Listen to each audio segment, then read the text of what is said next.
Okay, thanks for coming, everyone, and we're going to get started. As is our tradition, let me begin by honoring and acknowledging that we are on traditional Treaty 6 territory, an important trading center for the Métis Nation. We're lucky to have Fernando and Amy and Jeff today from Sugared and Spiced and ATB Financial. And we're going to spend the first 30 minutes on crowdfunding, and then we're going to have networking. And before we start the networking, what I'm going to do is go around, and anybody who's not a student, I'm going to ask them to introduce themselves so that you students know who's in the room and know who you might want to network with.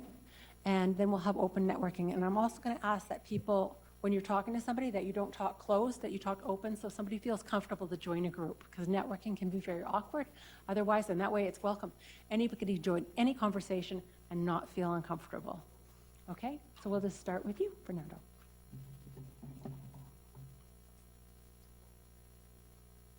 Okay, hi everyone. Thank you very much for coming. As Cecile mentioned, my name is Fernando. I'm one of the entrepreneur strategists from ATB. I would like to first thank Cecile for organizing it in the Marjorie Center. We are very happy to be here. It's a great partnership. And also, we brought today to you Amy and Jeff. Like, they're awesome stars. They're ATB clients, and they went through our process with Booster. And I'm gonna talk fast and be short to let you know more about their experience with it.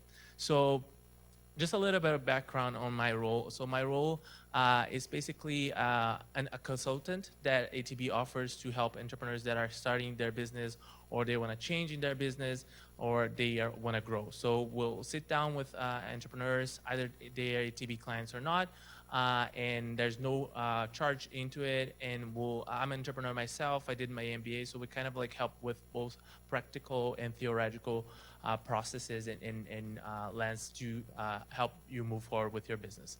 So in one of the resources we connect a lot our entrepreneurs with is actually Booster. So in what is it, Booster? So it's basically a platform where entrepreneurs can acquire funds that they don't need to repay. And the idea is, like its name, is to leverage the power of crowd, the power of the group that believes in an idea or believes in a project and want to invest in it and see it fruitful. So I have a video here. I don't know if I'm gonna be able to.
Yeah, so, I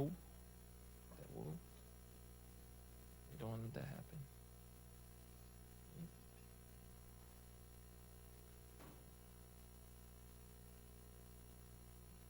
Oh, technology. Work with me.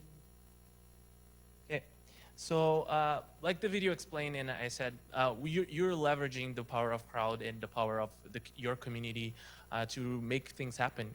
You're offering rewards to them in exchange for them to power and give you financial resources that you don't need to repay, and you can leverage that to finalize funding for your project or test a market, a product that you're launching, or anything like that. So here's, for example, one of the campaigns that we had, Bags in Burrows. It's a kind of like a Hobbit themed park that you can stay, and they created a campaign with us because they didn't have it ready, but they wanted to see if there was demand here in Alberta to actually make it reasonable or financially sustainable. So what they did, they created a campaign with us, and they set some rewards, and they were able to see that there were actually people that wanted to have that experience, and it was a very successful campaign. It got media attention, so it's one of the examples of things that you can use to use in crowdfunding. And a big question that people ask us is, okay, there's many platforms out there. There's Indiegogo, Kickstarter. What is my platform? Like, which one I should use? And my answer to that is it depends a lot on your goal. So the big advantage of Booster is that it's very local. So if you want to focus on Albertans, if you have like Sugar Spice, your store is going to be here. Why not leverage the power of this community, right? Like we are supporting Albertans every day. So this is one of the biggest advantage of Booster, and also we charge a lower amount compared to other major platforms. But if you're going internationally, maybe you should go to Kickstarter, which it has a worldwide approach or reach. Who is a fit? The majority of businesses and projects. So restaurants have done it. Entertainment business have done it. We have a cake here from Sugar Spiced products. I like to highlight this example. We have Hannah Creed. She works at ATB, and she is down in Calgary, and she has a company that employs people in vulnerability, or they were incarcerated before, to clean linens from hotels and spas. And she doesn't have a product. So what she did, she created a community partners that instead of her business giving the rewards, the partners would give the rewards, and she was able to raise, I think, around $30,000. So it's a common example that you can be very creative with your approach. And one of the biggest questions is, are you able to gather that community? Like, to be successful in Booster, you really have to be put effort on it and be able to share your idea and share what you're trying to achieve, because that's what people is going to invest in, right? Like they're going to invest on you and in your values and in what you believe in, and you really have to be able to gather that crowd to support you. I think Amy and Jeff, they had a great strategy to do that. And they're probably going to share, but that's one of the tricks, right? Like you have to share, create an audience, or at least gather that as your process to be successful in it. Here's some tips for rewards. We say that usually 10 to 15 different types, and you can test it out. So if something is not working and you want to change later in the campaign, you're open to. You can focus on unique opportunities, like do something that they are not able to get otherwise than going through here. Collaborate with other business, like I said, and test your business offers. Because that's the way to go. Like you have to, sometimes people are attracted to things that you're not envisioning. So if you can do different things and test concepts, that's a best practice. We see that usually video is the best approach to crowdfunding. Instead of like photos or trying to write like a big letter or a big proposal, because video is visual, you can share that emotion and that value, those things that really matter to the person that is going to back your idea, is going to be easier to showcase through a video. Usually we say 2 to 3 months, 2 to 3 months, oh my God, 2 to 3 minutes is a good timeline for a video, and that's how much you need to share your story and share the message that you want to put out there. And humor, be creative, try to do something that is unique and people didn't see. So the last thing that I would like to mention is we created a partnership with Blush Lane Market that once you go through the booster campaign, you're depending on the results that you have the opportunity of putting your product in Blush Lane shelves. So that's a great opportunity to have your product showcased in a retail store for 3 months and test it out how the consumers would get that message or your product. And it's an exclusive partnership that we have. And if you want to get more information about it, you can chat with me later. But I think I'll hand to the stars of what this afternoon. So Amy and Jeff, they're the owners of Sugar and Spice, and they, like I said, they went through the campaign and they were very successful with it. So I'd like them to share a little bit of how that process went about. Yeah.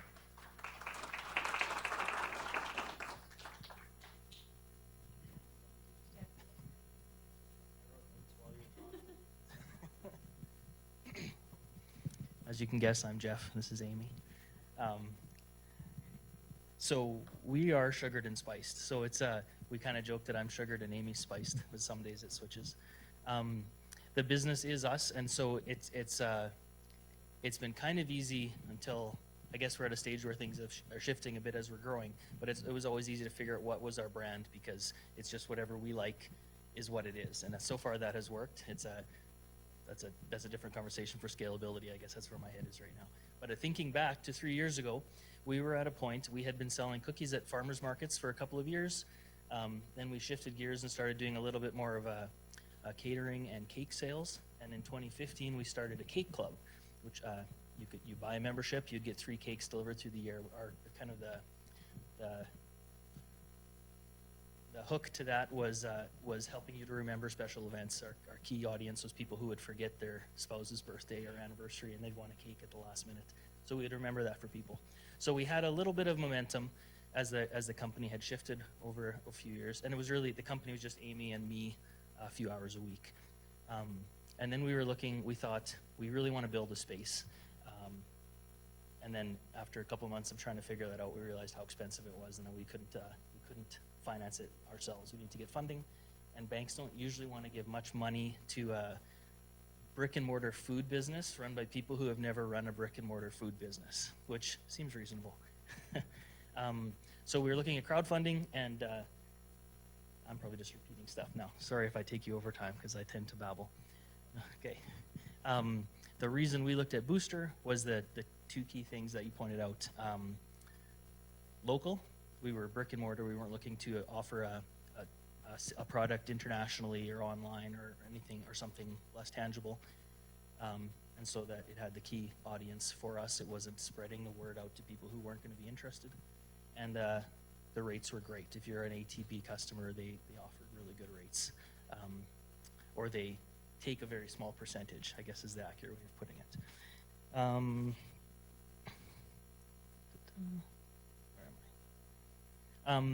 One of the big things, once you decide you want to crowdfund, you have to figure out what is your goal, because like Kickstarter, Booster is an all or nothing kind of setup. So you set your goal. If you don't reach it, you don't get anything.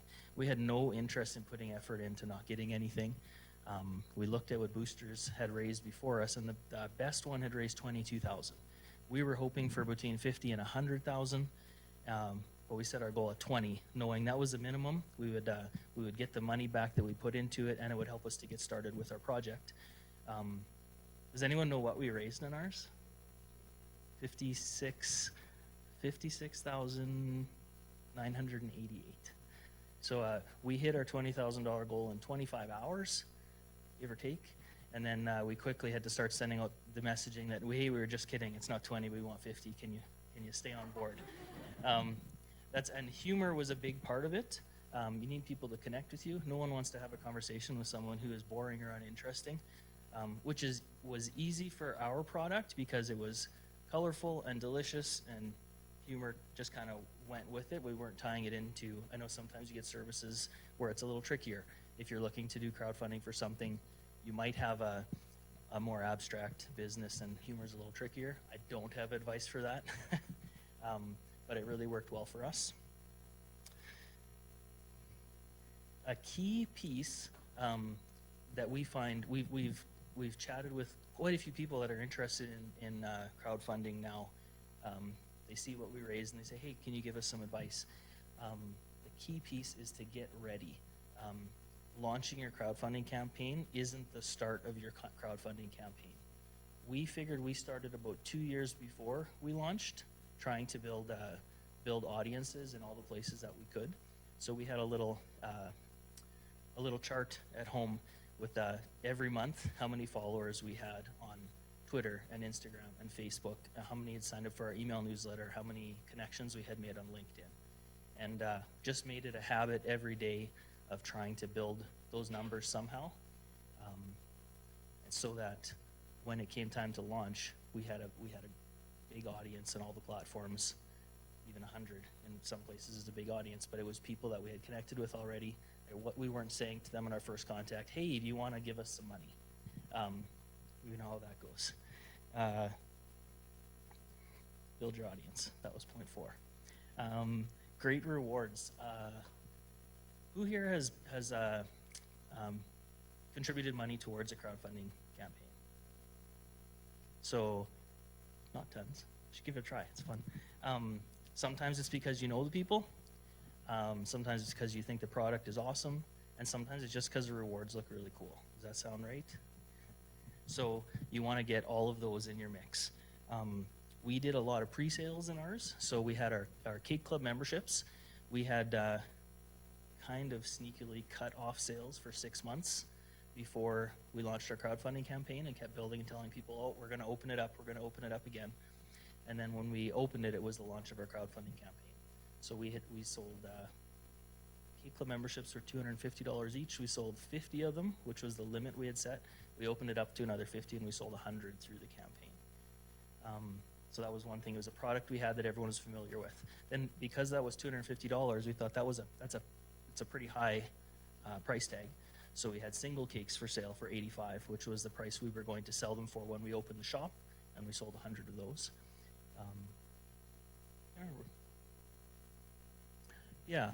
Then we did some experiential things. So we did some cake decorating classes, which we're still granting those rewards. We think we sold 8 of those, and I think we have 4 left to teach. The scheduling and those kind of things has put those ones off.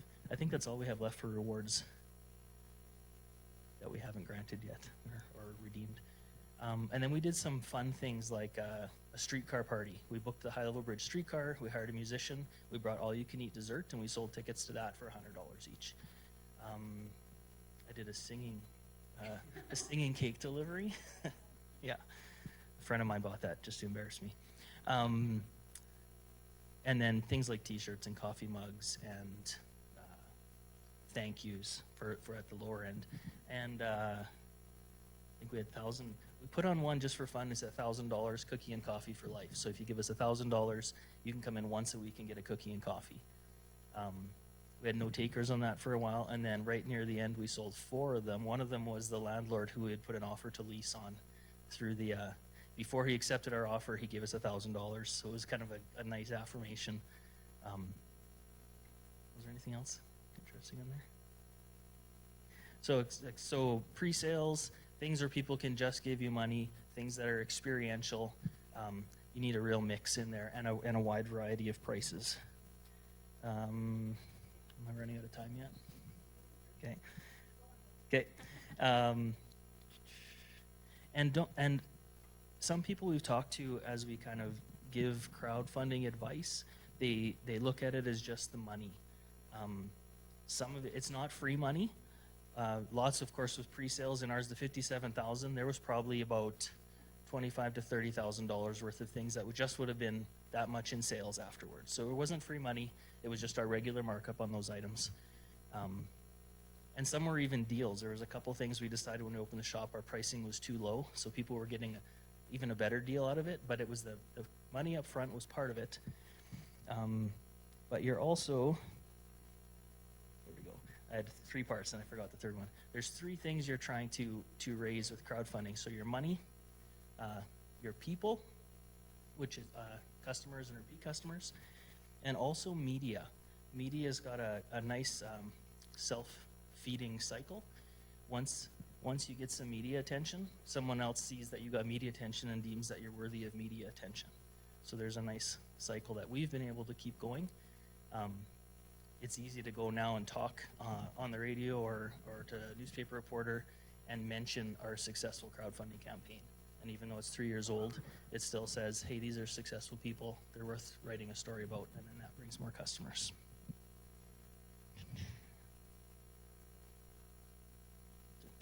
2 more points. A real important thing once it got going is ongoing engagement. We could have said, oh, we hit our $20,000 goal, and that's good. Now we just wait. Anything else is a bonus. But we kept pushing. We kept looking for more media coverage. We kept changing the rewards. Some we would just take away and add new ones, which I don't have proof of this, but I think it made people buy if they liked a reward because they thought it might disappear. I like to think that's what I did it for. I'd like to think that worked, and just keep people getting excited. We were receiving contributions right up until the very last hour. And my last thing I'd like to say is afterwards, one of the key things about having low price points on your rewards is that you get more people in, and everyone that contributes, whether it's $5 or $1,000, is on your list at the end. So we had an email list of, I think we had 350 some, I can't remember exactly, 350 some people that we sent a message out and said, thank you for contributing. We'd like to add you to our email list. You can unsubscribe at any time. That's always a tricky thing, how you word those things. I've got a template. Of course, some of them, they get the messages and they unsubscribe afterwards, but it added a few hundred people to our list. And then we can keep telling them when we have a new streetcar event. We've done 7 of them now. They were so much fun. When we have specials for Valentine's Day or Christmas or Halloween, we just send them an email. Sometimes people unsubscribe from those things, and that's fine, but it just gets it in front of one more person. And that's all I have in my notes. We can open up for questions, like you guys have questions.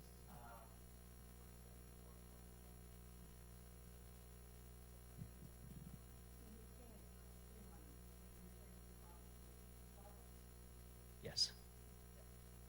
Yeah, some of our products, the money we got in was just at our regular sales markup. So someone gave us $85 for an epic cake. At the point we opened the shop, they were actually $90 in the shop, and we make whatever our markup is on that. Yep.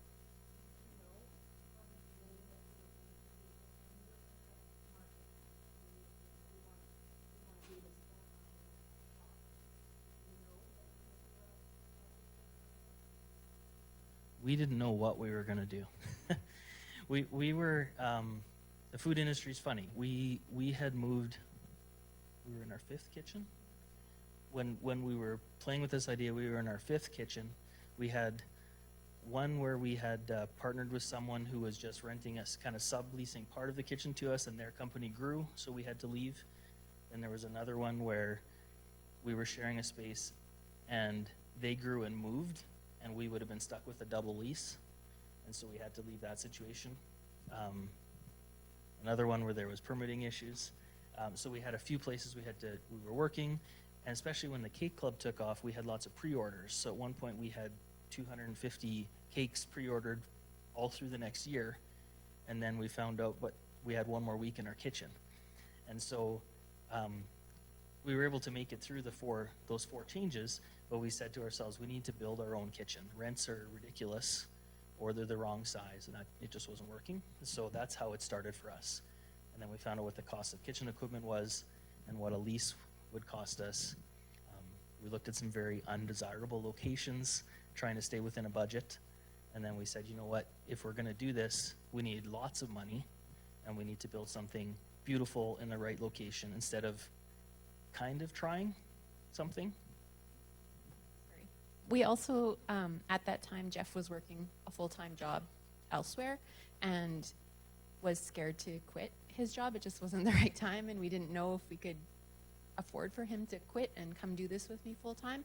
So the booster campaign, while it was great for raising funds for us, it also was just, it reinforced that there was a market for what we were doing and that people were there to support it locally, and that it was just like the push he needed to be able to quit his job and come do it full-time with me.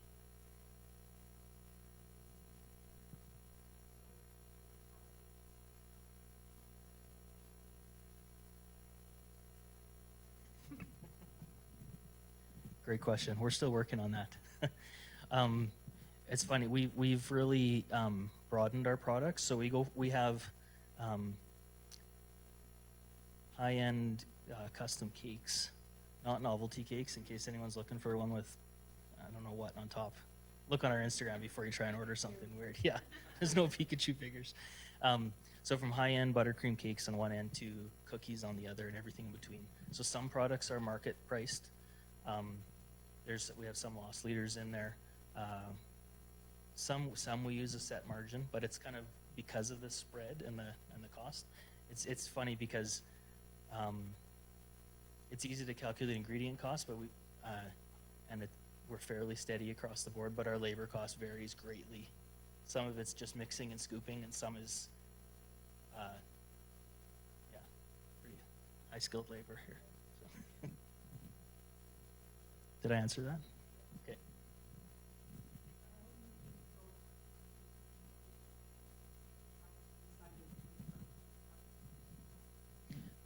A large part of it was the low percentage that they would take, because it's under 2%. Yeah.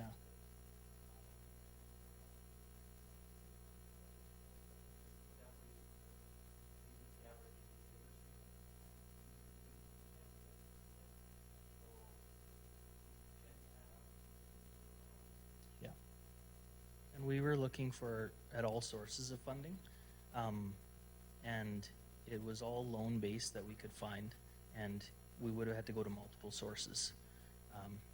No one wanted to give the amount we would need to build the space, and so those were still on the table. Our kind of plan was, let's do the crowdfunding, and then we'll go to, I think it was through, I always get it wrong, Alberta Women Entrepreneurs was one option. We had been working a little bit with the Business Link, and they were helping us find some sources. So we had a few lined up, and in the end, our crowdfunding was so successful, we just needed one loan. And we had a bank who had seen what we could do, so we went and said, hey, ATB, if you really want this to be successful, you'll give us everything we need to build our shop.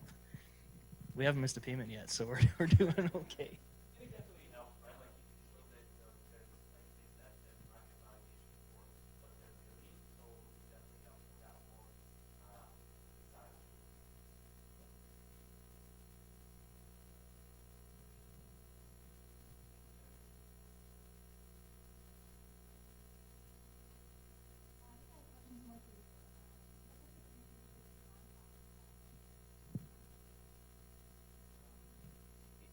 What do you mean, like in terms of like rewards or?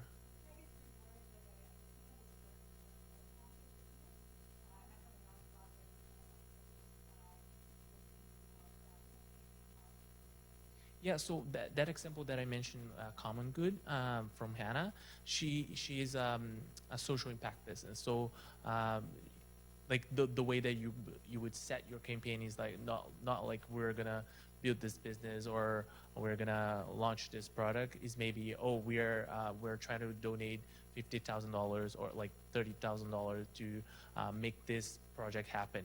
And then when you set the rewards, you can, like I said, work with other partners. Maybe they are other business that they are aligned with that, the values or the things that you're trying to create, and you can partner with them to give the rewards.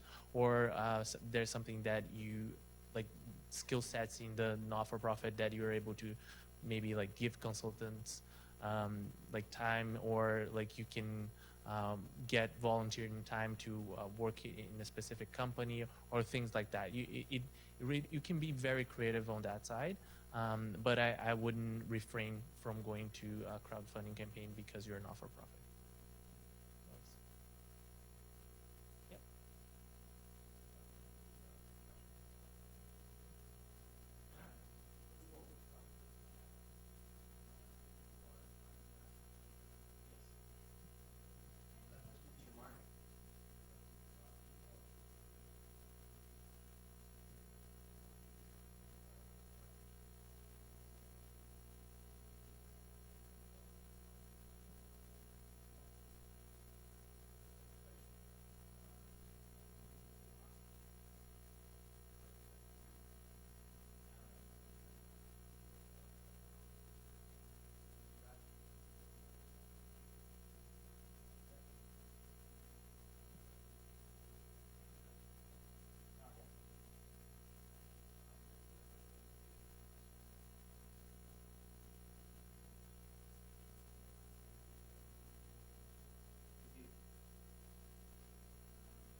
We have our place built now.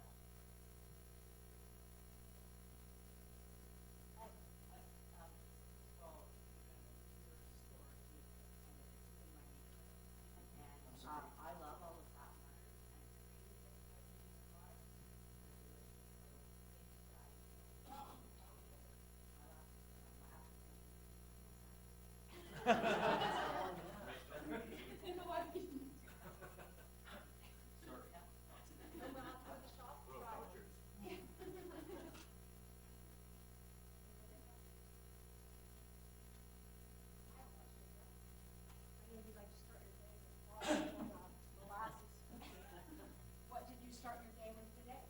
Well, today was our raspberry white chocolate storm. Sounds yummy. Can you guys join me in thanking Jeff, Amy?